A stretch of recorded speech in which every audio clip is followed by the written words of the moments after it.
berdoa terlebih dahulu, dan di mana doa akan dipimpin oleh Vicky. Silakan Vicky. Mari teman-teman, sebelum kita belajar dalam kebaikan kita berdoa. Berdoa dimulai.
Sebelum kita lanjut ke kegiatan kita, Bapak minta kalian semua berdiri yuk.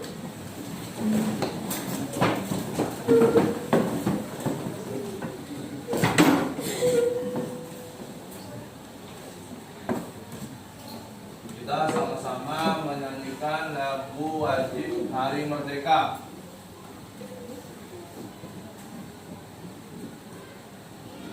Posisi sikap sempurna semua.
Ya, baik anak-anak.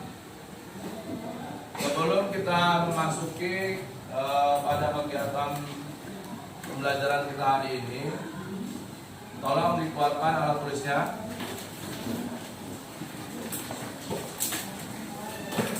Hari ini siapa yang tidak masuk?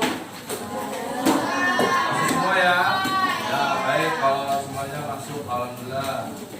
Dikeluarkan alat tulisnya, bukunya, buku paket, buku tulis, pulpen, pensil, semua dikeluarkan.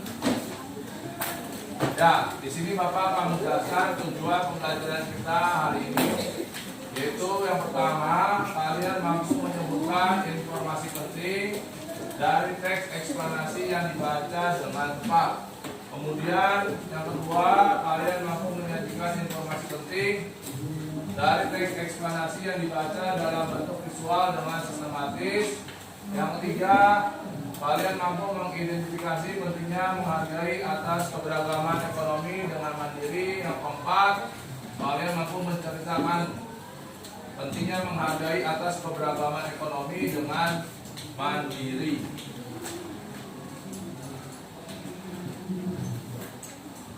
Ya, Bapak ingin tanya sama kalian, apa yang kalian ketahui manfaat adanya listrik? Saya tahu manfaat adanya listrik. Ya, kemarin sudah dibahas. Apa? Ya, untuk menerangi ruangan. Kemudian ada lagi apa? Ya, membantu aktivitas manusia. Ada lagi apa? Untuk memasak. Ada lagi untuk menyetrika. Ada lagi apa? Untuk mencuci ya. Banyak ya. Jadi banyak hal, banyak kegiatan yang bisa kita lakukan dengan menggunakan listrik ya, atau manfaat yang bisa kita pakai dari listrik. Nah, di sini Bapak menyediakan sebuah teks informasi penting dalam bentuk gambar seri. Nah, kalian bisa buka buku kalian di halaman 46. Silakan dibuka, punya halaman 46. Di situ ada sebuah teks ya, di kalian sama dengan teks yang ada di papan tulis. Bapak minta perwakilan dari kalian untuk membacanya. Ya, silakan Eja baca. Listrik memiliki peran penting di era globalisasi. Karena perkembangan teknologi di berbagai bidang yang didukung oleh peran listrik sebagai sumber energi di dalamnya. Kehidupan warga di dunia saat ini menjadi sangat dekat dengan listrik. Listrik menjadi bagian kehidupan dalam keseharian yang tidak terpisahkan, dan hingga saat arus listrik mendadak terputus biasa kita sebut sebagai mati lampu. Kejadian tersebut menjadi hal yang cukup mengganggu. Faktor apakah yang menyebabkan hal tersebut terjadi? Perusahaan listrik negara PLN sebagai perusahaan negara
listrik memiliki peran penting di era globalisasi.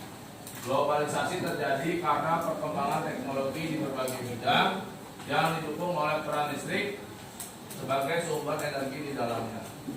Ya, jadi yang namanya listrik untuk saat ini itu tidak menutup kemungkinan untuk 10 tahun ke depan itu bisa jadi nanti semua kendaraan ya ataupun apapun itu semuanya menggunakan listrik. Ya, sekarang yang lagi musim nih ya, ada motor listrik, kemudian ada mobil listrik, ya semuanya serba listrik.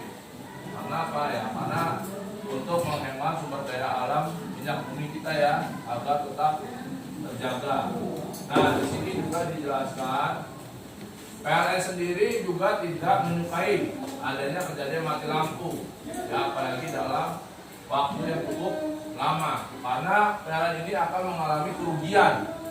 Makanya ketika terjadi mati lampu di suatu daerah atau di suatu tempat, maka PLN akan segera memperbaikinya dengan cepat. Kemudian di sini juga ada beberapa faktor penyebab mati lampu, yaitu ketidaksiapan pembangkit, gangguan transmisi, dan gangguan distribusi. Kemudian ada juga faktor dari luar dan faktor dari dalam. Yang dimana faktor dari luar itu ada petir, pohon, tumbang, dan hewan yang menyentuh jaringan. Kemudian ada juga galian. Ya. Lalu ada faktor dalam yang dimana komponen tersebut yang mengalami kerusakan. Ya. Nah, kita sebagai masyarakat atau pengguna listrik itu wajib bagi kita untuk mencegah atau menghindari terjadinya mati lampu. Dengan cara apa? Yaitu dengan cara bersama-sama kita menjaga keberadaan listrik di tengah kita. Untuk lebih jelasnya, di sini Bapak mempunyai video pembelajaran. Kalian bisa simak video tersebut. Untuk kualitas video terbaik, putar video ini di 720 sampai 4K ya. Terima kasih. Kita lanjutkan ya, tema 4 subtema 1 pembelajaran kita.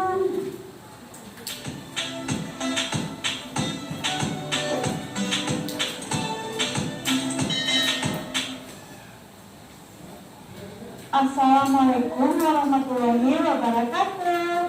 Terima kasih ya telah klik channel ini. Nah, di video ini kita akan melanjutkan tema 4 subtema 1 pembelajaran 6. Simak baik-baik ya. Materi yang akan kita bahas yaitu PPKN dan Bahasa Indonesia.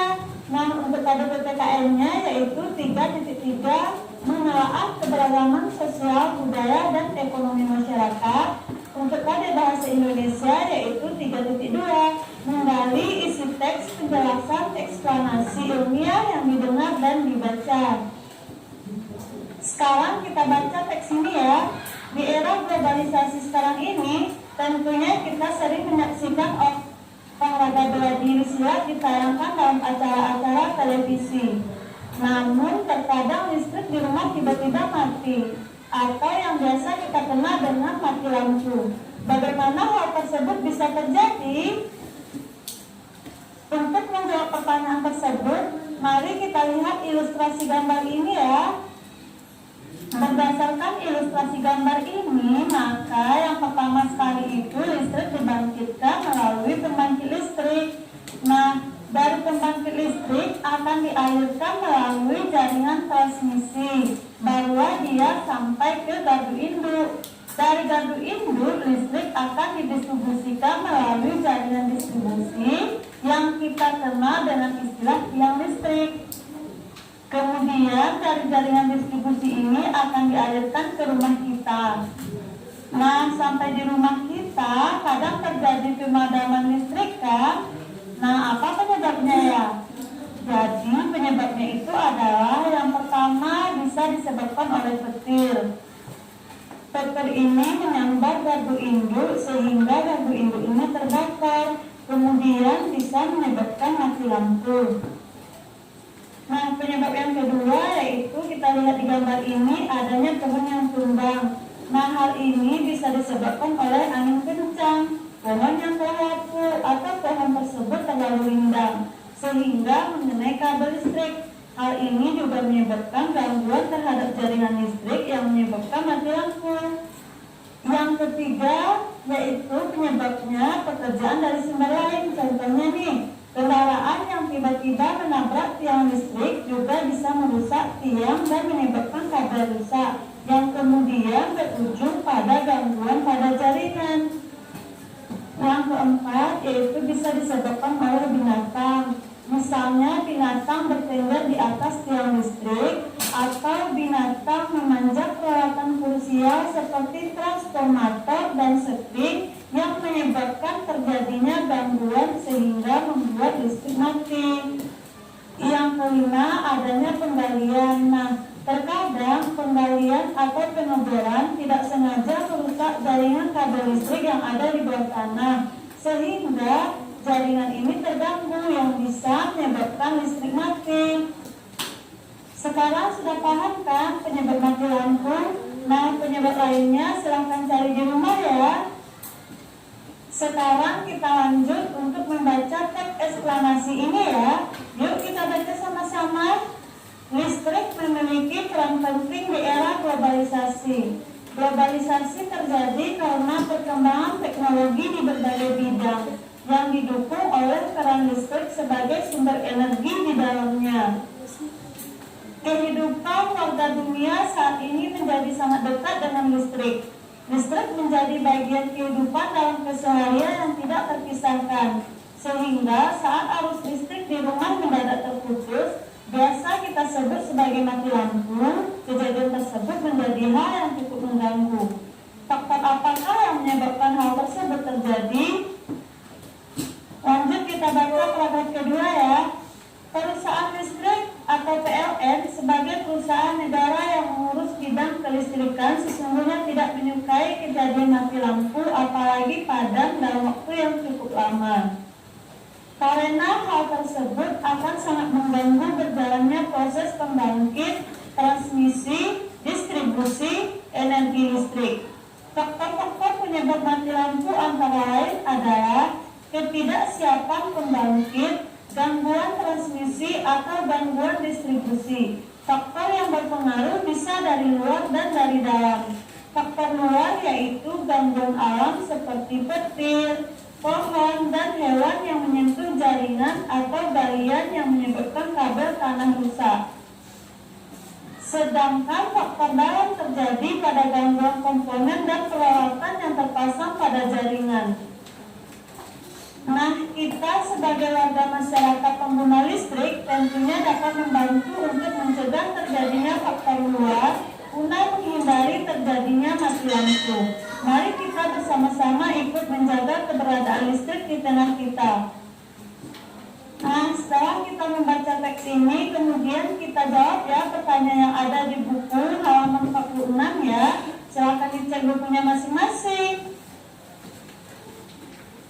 Kita lihat pertanyaan pertama ya. Apa topik atau gagasan utama bacaan di atas? Nah, gagasan utama dari bacaan di atas adalah faktor penyebab mati lampu. Lanjut ke pertanyaan yang kedua ya. Apa saja penyebab terputusnya aliran listrik dari stasiun pembangkit hingga ke rumah warga? Nah, bisa jawab tidak? Nah, sekarang kita jawab sama-sama ya. Tadi kita sudah membaca teksnya. Jadi faktor-faktor penyebab mati lampu antara lain adalah ketidaksiapan pembangkit, gangguan transmisi atau gangguan distribusi. Nah, faktor ini bisa berpengaruh dari luar dan dari dalam. Contoh dari luar, gangguan alam seperti petir, pohon, dan hewan yang menyentuh jaringan atau galian yang menyebabkan kabel tanah rusak.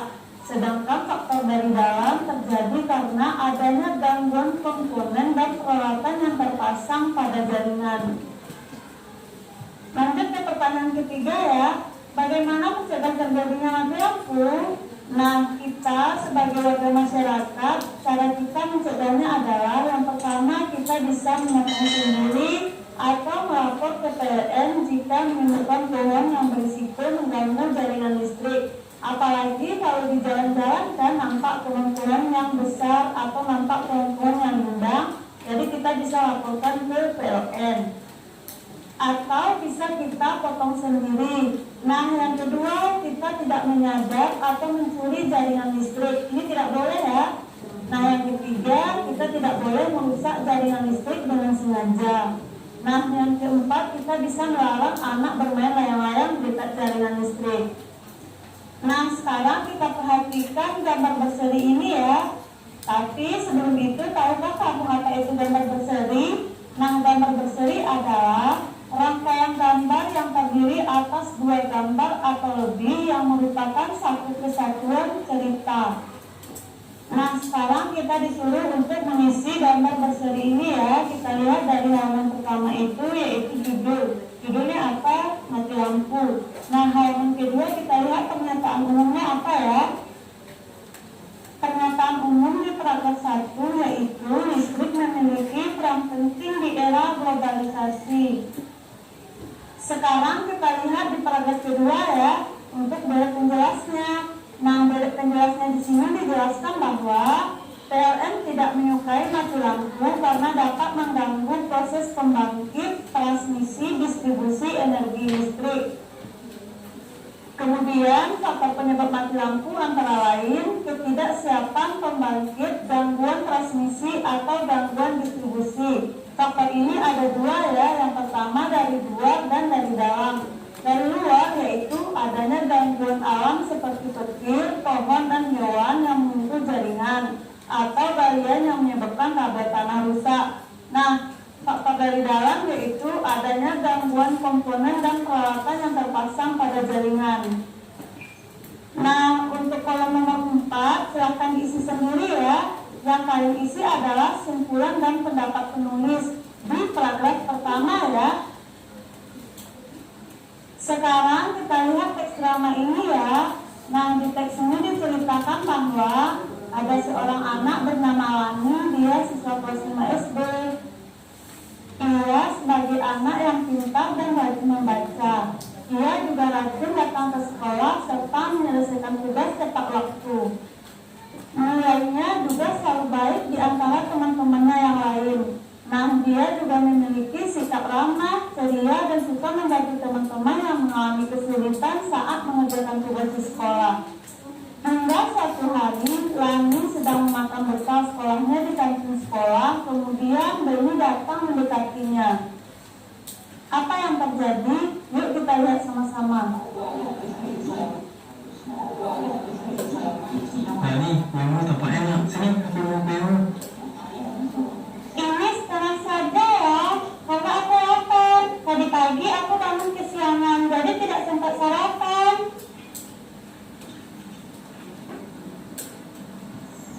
Sini pagi, pokoknya kamu harus berikan kuemu. Lihat tuh, baju seragammu sangat kumal, sepatumu juga sobek. Berikan kuemu.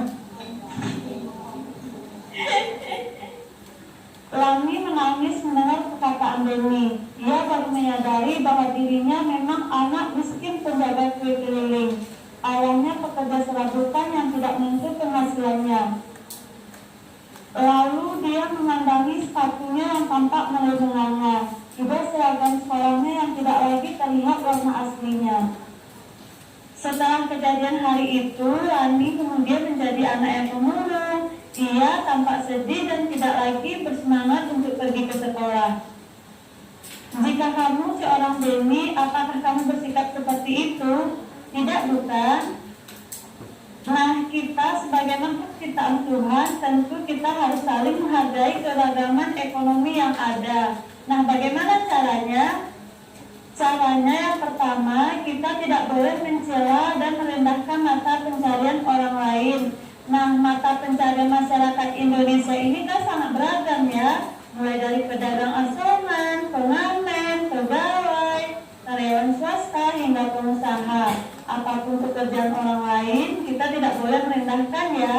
Misalnya, kamu mendapati anak seorang tukang becak yang berjalan kaki ke sekolah. Kamu tidak boleh menghina ya, tetapi kamu bantu dia.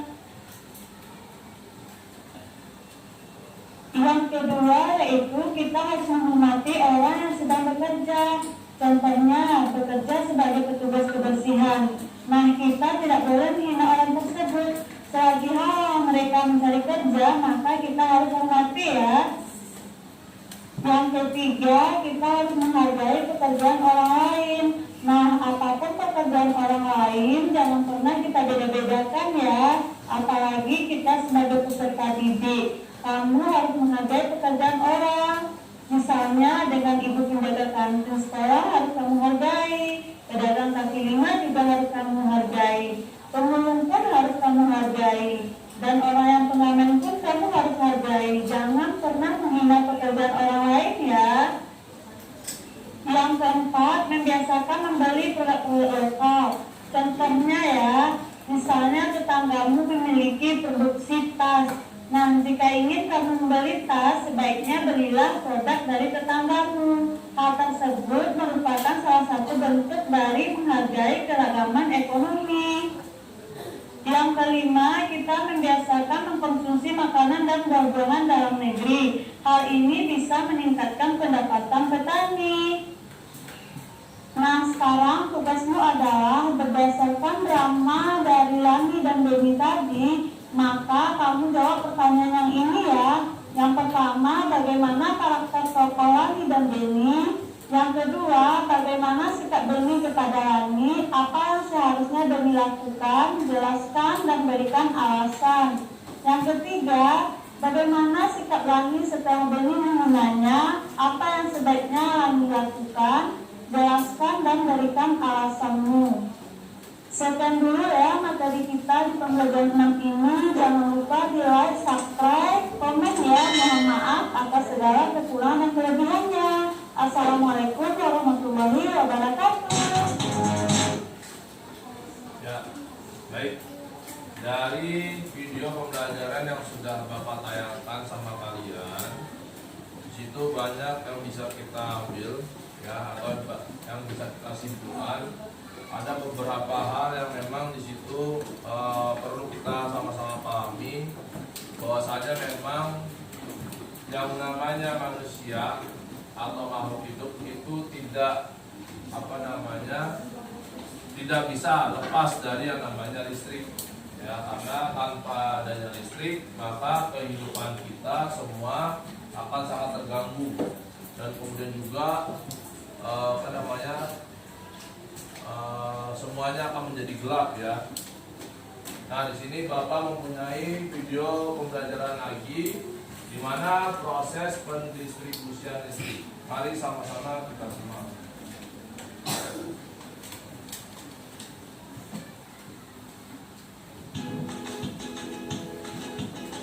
Pada zaman modern ini, kebutuhan akan listrik sudah merupakan kebutuhan pokok manusia. Contohnya saja dalam hal penerangan. Nah, tahukah kamu kenapa listrik di tempatmu padam? Sebelum kamu marah-marah sama PLN, yuk mari kita lihat alur bagaimana listrik bisa sampai ke rumahmu dan kamu bisa ngecas HP-mu.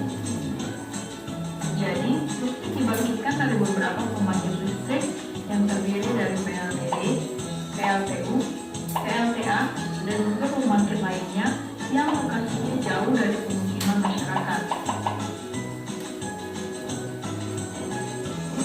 Pastinya kamu gak nyaman kan kalau suara bising dari kedua mesin-mesin pembangkit listrik selalu terdengar. Makanya lokasinya jauh, sehingga dibutuhkan jaringan yang panjang dari pusat pembangkit listrik agar listrik bisa sampai ke rumah-rumah. Nah, sekarang ada yang tahu nggak kenapa listrik itu padam? Padam listrik itu ada dua kategori. Yang pertama, karena adanya gangguan. Yang kedua, karena adanya pemeliharaan yang membutuhkan pemadaman listrik. Saat padam listrik karena gangguan seperti jaringan kena pohon, tertabrak kendaraan lain, maupun hal lainnya, itu semua di luar kendali PLN. Dan tahukah kamu, penyebab paling banyak gangguan adalah karena pohon. Ya, oleh karena itu, pemangkasan pohon selalu dilakukan untuk mencegah terjadinya pemadaman listrik. Sedangkan pemadaman listrik alat pemeliharaan, PLN terpaksa bekerja dalam keadaan padam untuk keselamatan personel PLN. Dan perlu juga diketahui loh, PLN juga mengalami kerugian-kerugian apabila listrik padam. Karena sudah bahan bakar buat pastikan listrik, tapi tak tersalurkan. Hingga saat padam, PLN akan berusaha menormalkan secepat mungkin. PLN memiliki pusat pengaturan penyaluran dan pendistribusian listrik di mana sistem kelistrikan dipantau dan memonitor selama 24 jam non-stop. Jadi, ketika listrik padam di sekitarmu, segera hubungi call center PLN di 123 dan informasikan kondisi listrik di sekitarmu, karena tidak semua dapat termonitor oleh PLN. Mari kita sama-sama jaga pendistribusian listrik untuk kehidupan yang lebih baik.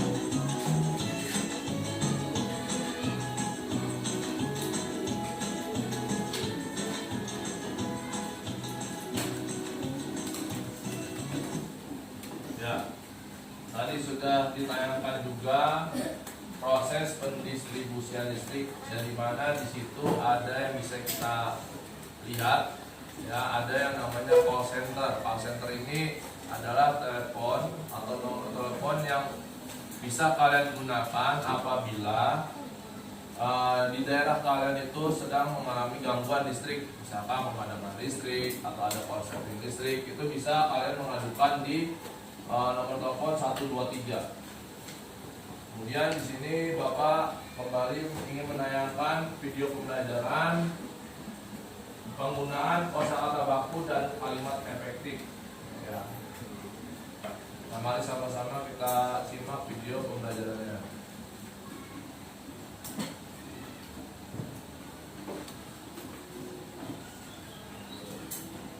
Assalamualaikum warahmatullahi wabarakatuh.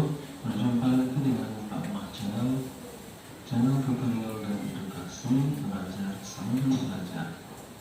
Channel ini membahas tentang tutorial dan bahan-bahan pembelajaran serta berbagai hal lain yang menyangkut dunia pendidikan.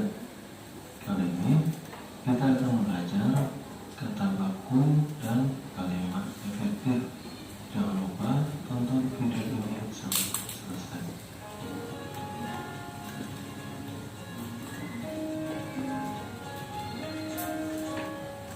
Adik-adik sekalian, mungkin dalam kehidupan sehari kita sering mengucapkan kata yang biasa diucapkan oleh masyarakat yang berada di sekitar kita. Namun, tahukah kita bahwa dalam kehidupan yang resmi menurut aturan kenegaraan, kita harus menggunakan kata-kata yang baku? Tahukah adik sekalian apa kata baku itu? Kata baku adalah kata yang sesuai dengan aturan yang telah ditetapkan dalam Kamus Besar Bahasa Indonesia atau biasa disingkat dengan KBBI. Dan untuk mengetahui apakah sebuah kata adalah kata baku, maka kita bisa langsung mencarinya dalam Kamus Besar Bahasa Indonesia tersebut dan mencocokkannya. Berikut adalah contoh kata baku dan tidak baku yang biasa kita temui dalam kehidupan sehari-hari. Nasihat, kata bakunya adalah nasihat. Apotek adalah kata tidak baku, kata bakunya adalah apotek. Cuman merupakan kata tidak baku, kata bakunya adalah cuma. Gubuk merupakan kata tidak baku, kata bakunya adalah gubuk. Jadwal merupakan kata tidak baku dan kata bakunya adalah jadwal. Abjad merupakan kata tidak baku dan kata bakunya adalah abjad. Atlet adalah kata tidak baku, sementara kata bakunya adalah atlet. Materai merupakan kata tidak baku dan kata bakunya adalah materai. Daftar merupakan kata tidak baku, kemudian kata bakunya adalah daftar. Duren adalah kata tidak baku dan kata bakunya adalah durian. Foto merupakan kata tidak baku, sementara kata bakunya adalah foto. Kemudian gizi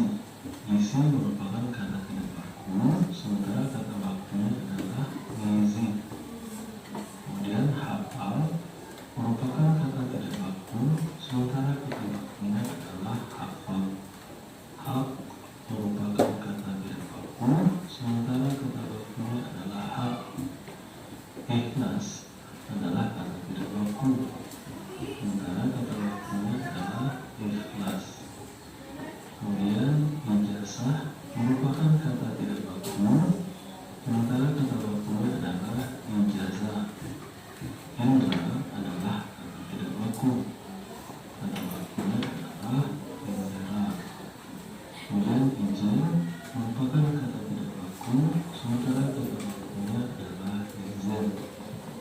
Maaf adalah kata tidak baku, sementara kata bakunya adalah maaf.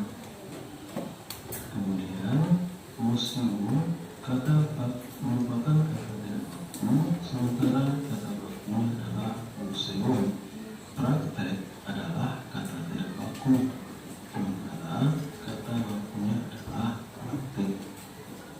Kemudian yang terakhir, wali kota merupakan kata tidak baku, sementara kata bakunya adalah wali kota dengan dipisah.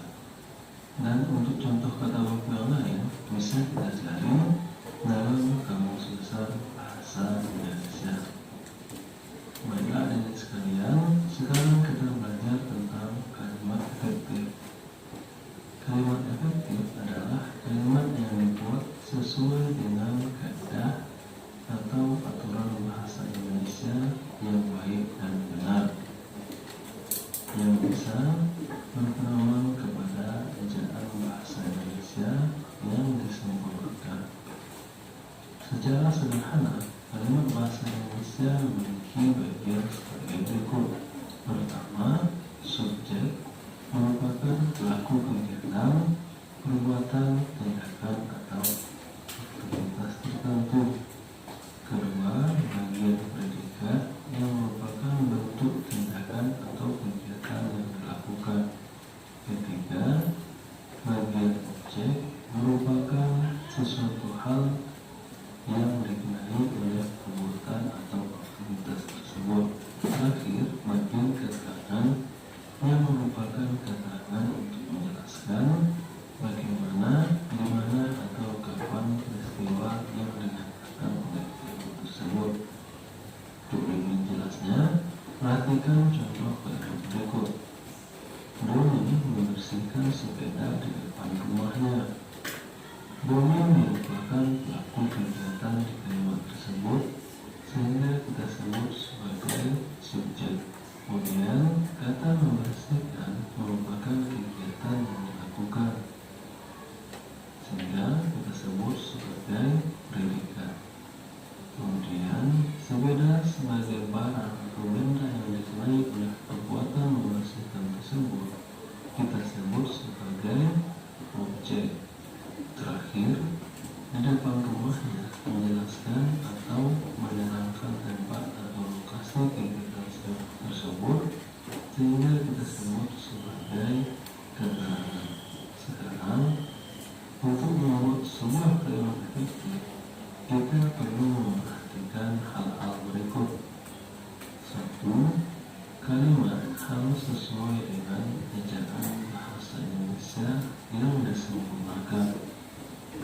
Sebuah kalimat harus menggunakan ejaan atau tanda bahasa yang tepat. Contohnya, Rahmat membersihkan sepeda di belakang rumahnya. Coba perhatikan kalimat di atas. Kalimat tersebut menjadi tidak efektif karena kesalahan penggunaan tanda baca, yaitu tanda tanya. Untuk mengubahnya menjadi kalimat efektif, kita harus mengubah tanda bacanya menjadi tanda titik. Kedua, sistematis. Sebuah kalimat hendaknya disusun dengan memiliki susunan subjek, predikat, dan objek serta keterangan yang berurutan dan teratur, sehingga tidak membosankan membacanya. Contohnya, kalimat diharapkan hadir tepat waktu bagi semua peserta. Kalimat tersebut menjadi tidak efektif karena penentuan letak subjek dan predikatnya tidak teratur, sehingga dapat menimbulkan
kita harus menghilangkan salah satunya, sehingga kalimatnya dapat berbunyi siswa-siswa berkumpul di lapangan bola kaki. Yang keempat, tidak memiliki maksudnya kalimat yang kita buat tidak memiliki arti yang bermacam-macam, sehingga kalau seseorang membaca kalimat kita tidak menimbulkan arti yang berbeda antara satu dengan orang yang lainnya. Contohnya, perhatikan kalimat berikut. Ibu memberitahu kepada tetangga. Kalimat tersebut tidak efektif karena pertama, memiliki makna ibu memberi benda berupa tahu kepada tetangga. Yang kedua, memiliki makna ibu memberi informasi kepada tetangga. Sehingga untuk mengubahnya menjadi kalimat efektif, kita harus menegaskan makna dari kalimat tersebut. Misalnya, kita ubah menjadi ibu memberitahu tetangga tentang informasi akan adanya imunisasi balita minggu depan. Baiklah adik-adik sekalian, demikian video kita kali ini. Semoga kita semua menjadi paham dan mengerti tentang kata baku dan kalimat efektif. Jika ada saran, kritik, dan sebagainya, silakan ketikkan di kolom komentar. Mohon maaf atas segala kekurangan. Assalamualaikum warahmatullahi wabarakatuh.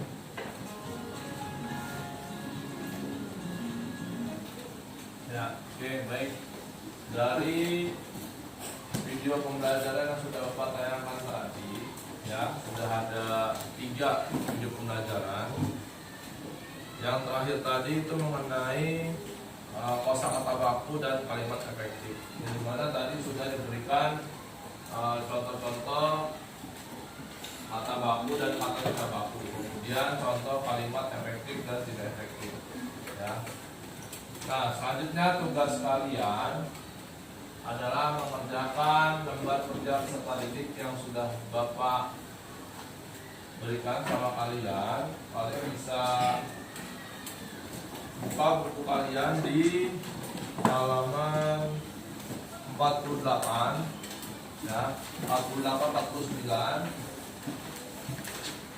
Halaman 49 ada? Ya. Kalian bisa kerjakan tugas kalian. Sebelumnya kalian baca dulu teks tentang Lani dan Beni.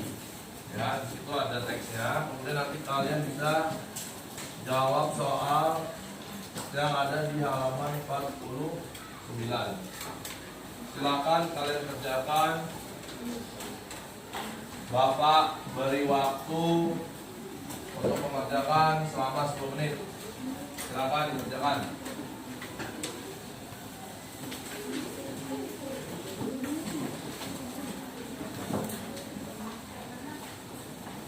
Ya, ini yang ada di papan tulis.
Sudah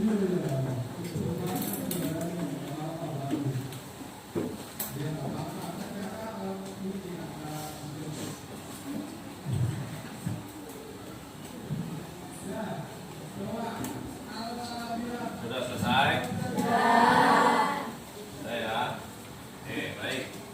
Kalau sudah selesai mengerjakan tugas kalian, Bapak minta salah satu perwakilan dari kalian untuk maju ke depan mempresentasikan ya hasil jawaban dari tugas yang sudah dikerjakan.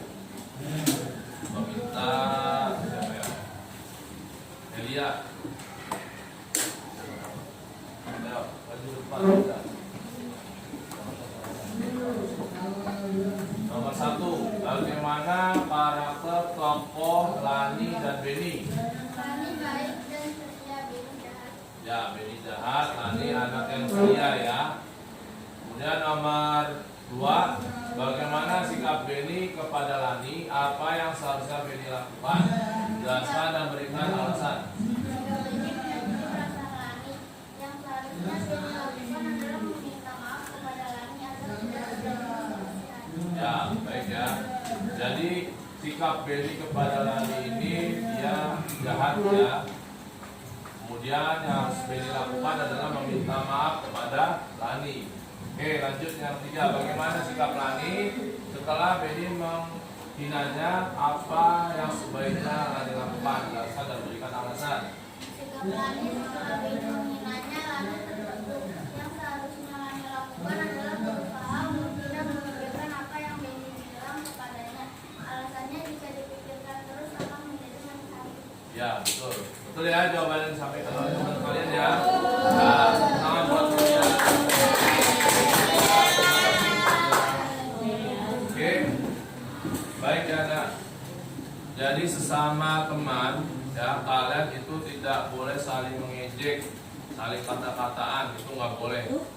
Ya, karena apa? Karena itu tadi akan nantinya melukai hati dan perasaan teman kalian ya. Itu. Oke, baik. Selanjutnya di pertemuan kemarin Bapak memberikan tugas kalian di rumah ya, berupa proyek. Kalian Bapak minta untuk membuat peta konsep yang dimana menggunakan bahan-bahan dari karton, kemudian kertas origami, sedangkan peralatannya menggunakan gunting, lem, dan spidol ya.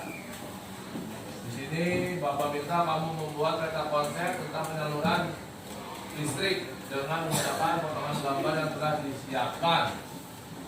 Nah, Bapak minta kalian keluarkan tugas kalian yang kemarin Bapak berikan.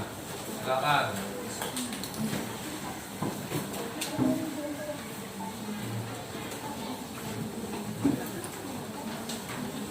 Oke. Sudah dibuat semua? Sudah ya? Ya, baik. Dari tugas-tugas yang Bapak berikan, kalian bisa lihat ya, di tugas kalian itu adalah proses pendistribusian listrik. Ya, jadi kalau kalian harus pahami betul bagaimana proses pendistribusian listrik ya, supaya listrik tetap terjaga dan bisa kita nikmati sebagai pengguna listrik. Nah, Bapak minta perwakilan dari kalian untuk maju ke depan ya, untuk maju ke depan membacakan dan menampilkan hasil tugas kalian pada teman-teman kalian. Silakan, Amel, ya Amel. Maju.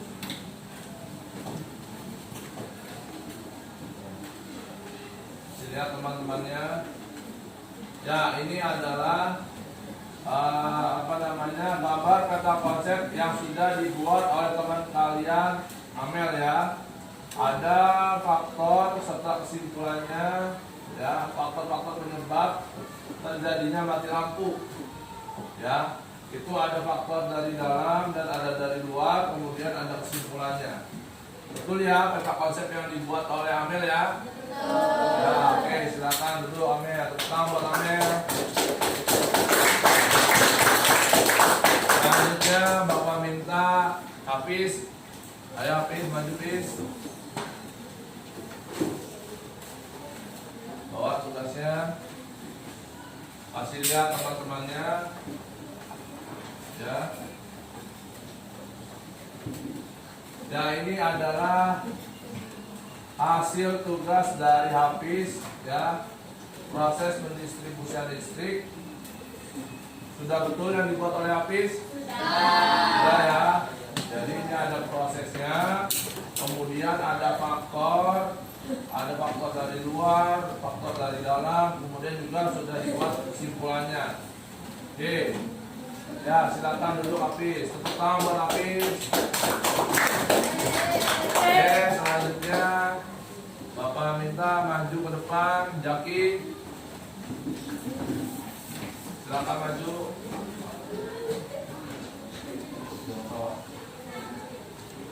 Ya, ini adalah gambar yang sudah dibuat oleh Jaki ya. Ini berupa proses pendistribusian listrik. Betul atau salah yang sudah dibuat oleh Jaki? Oke, betul ya.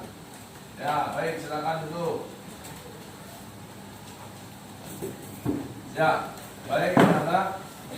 Dari tugas-tugas yang sudah kalian buat, ya, baik dari mulai tugas LKPD, kemudian tugas proyek yang kalian kerjakan di rumah, itu semuanya betul ya.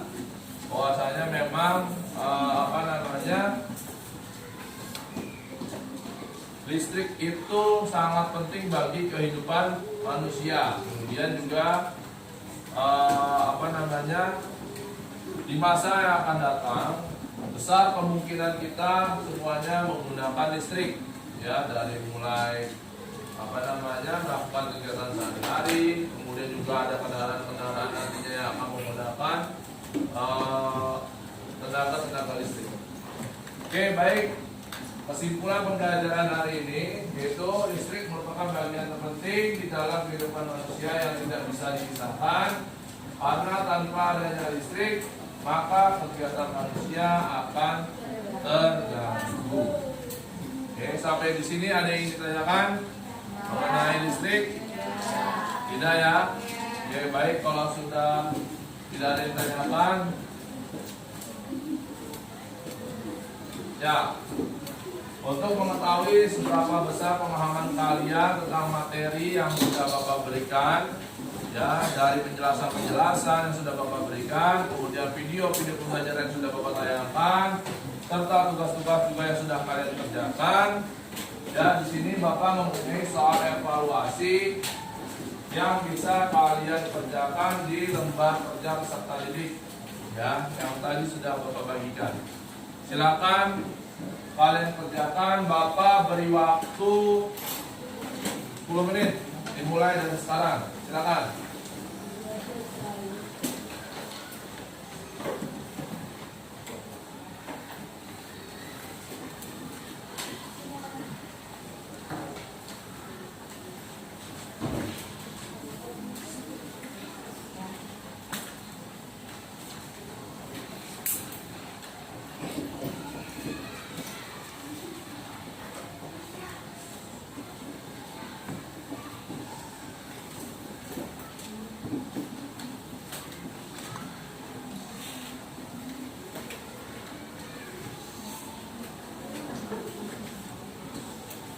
Ya, sambil kalian mengerjakan tugas kalian yang mengerjakan soal evaluasi ini, kalian bisa kumpulkan tugas proyek yang sudah kalian buat di rumah tadi.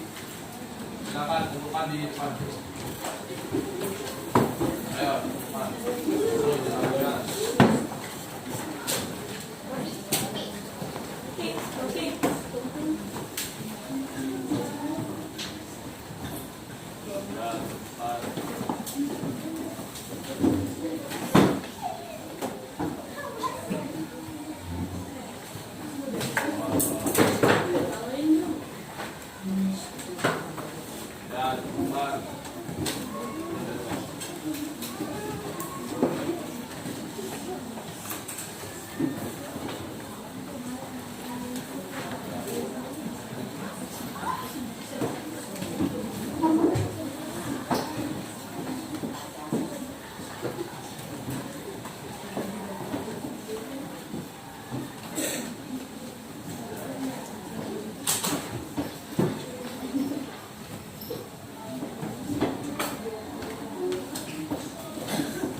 Ya, silakan dilanjut untuk mengerjakan soalnya.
Sudah nomor 1, 2, 3. Ya, baik, kalau sudah nomor 1, 2, 3, kita lanjut ke nomor 4 dan 5. Silakan.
Sudah nomor 4 dan 5?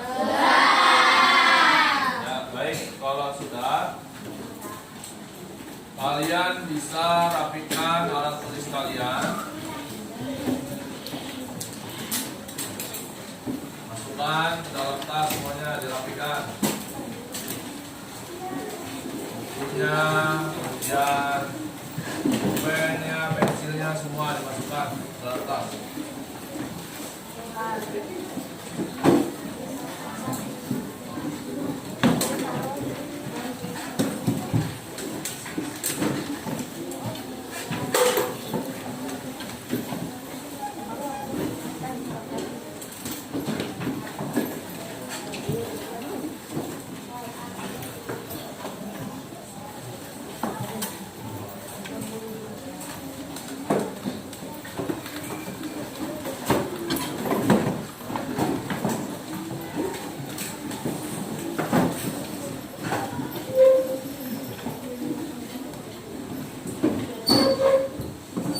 Ya, selesai sudah kegiatan pembelajaran kita pada hari ini.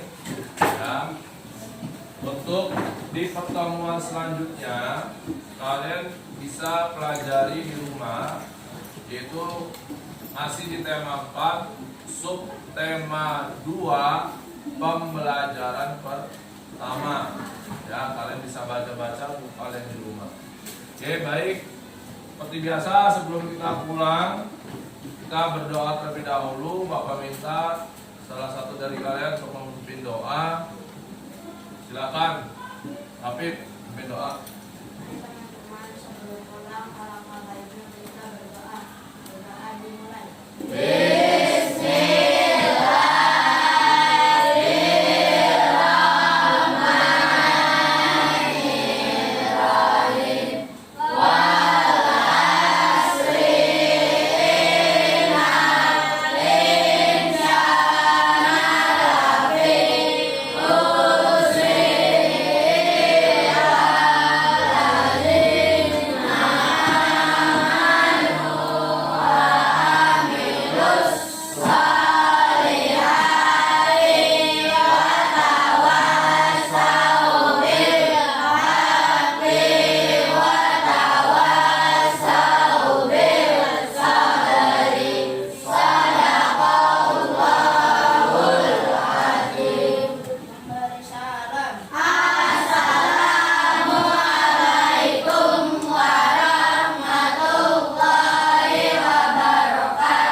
Ya, waalaikumsalam warahmatullahi wabarakatuh. Duduk sih ya. Ya, dari sini. Langsung pulang ya. Ada yang main.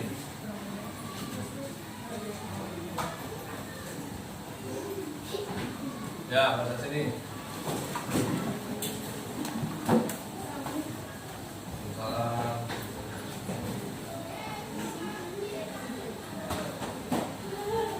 Ya, pada sini.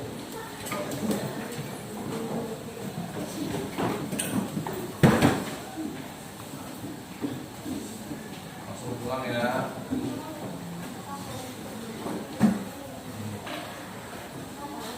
Ya.